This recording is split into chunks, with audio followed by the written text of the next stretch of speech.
जय गुरुदेव, good morning. तो आज हम लोग समझेंगे कि सुख क्या है और दुख क्या है। तो सुख क्या होता है?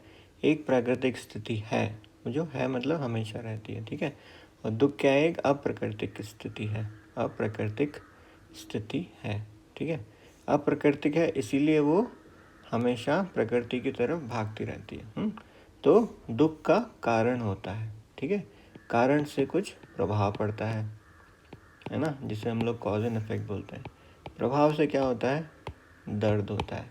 दर्द जब होता है तो हम लोग इधर उधर भागते हैं, दोष देते हैं, ठीक है। तो इस साइकिल में फंस जाते हैं। तो उस चक्कर में हम लोग कुछ ऐसा कर बैठते हैं जिससे हमें और दुख होता है। तो ये आपका चलते रहता है पूरे टाइम। तो इस चक्कर में हम लोग भूल जाते हैं कि हमारी प्राकृतिक स्थिति क्या है। लेकिन सुख का कोई कारण नहीं होता, ठीक है। सुख बिना कारण के आपकी स्थिति है, वो प्रकृति है वो, ठीक है। जैसे सूरज की प्रकृति है कि सुबह उगना और फिर दिन में धूप देना, और फिर ऐसी रात की प्रकृति है कि आराम देना, ठंडक देना। पानी की प्रकृति है बहना, प्यास बुझाना। तो ऐसी सुख है, एक प्राकृतिक स्थिति है, उसे कहते हैं सुख। तो हम लोग मान सकते हैं कि जैसे ये हमारा जीवन है, ये हम हैं, ठीक है। तो हम पूरे सुख से बने हुए हैं, ठीक है। अब इस सुख में क्या होता है कि बीच बीच में कहीं कहीं छोटे छोटे से एक विकार आ जाते हैं, ठीक है।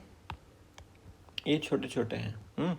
और अगर हमारा दृष्टिकोण, हमारी आँख सिर्फ इतना ही देख पा रही है तो हमें लगता है कि सारा जीवन दुख से भरा हुआ है, ठीक है। लेकिन जैसे ही हमारा दृष्टिकोण थोड़ा सा बड़ा होता है, तब हमें दिखाई देता है कि कुछ दुख के कारण हैं, ठीक है। बाकी सब जो दिख रहा है वो कहाँ हो रहा है? सुख के अंदर में हो रहा है, ठीक है।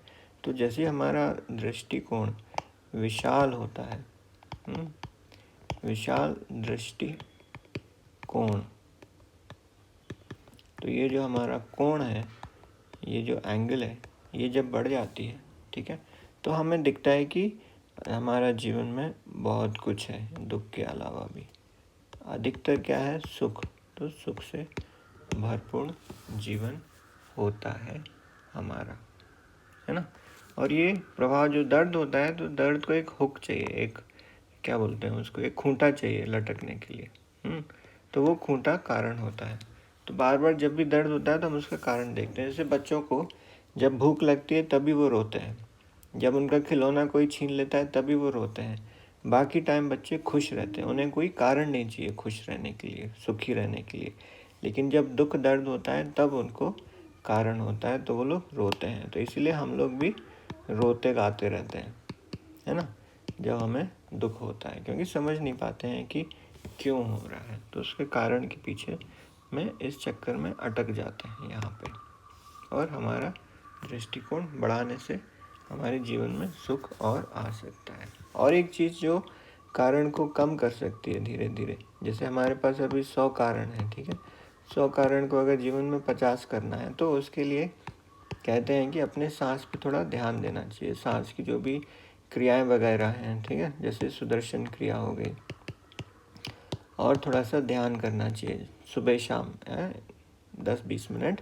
तो जैसे सहज हो गया, ठीक है। तो सहज समाधि ध्यान करने से क्या होता है कि हमारे जो कारण हैं वो कम होते जाते हैं, और जैसे कारण कम होते जाते हैं तो हम अपनी प्राकृतिक स्थिति में पहुंच जाते हैं, जो है सुख, ठीक है। तो ये रहस्य है सुख और दुख का। कैसा लगा आपको?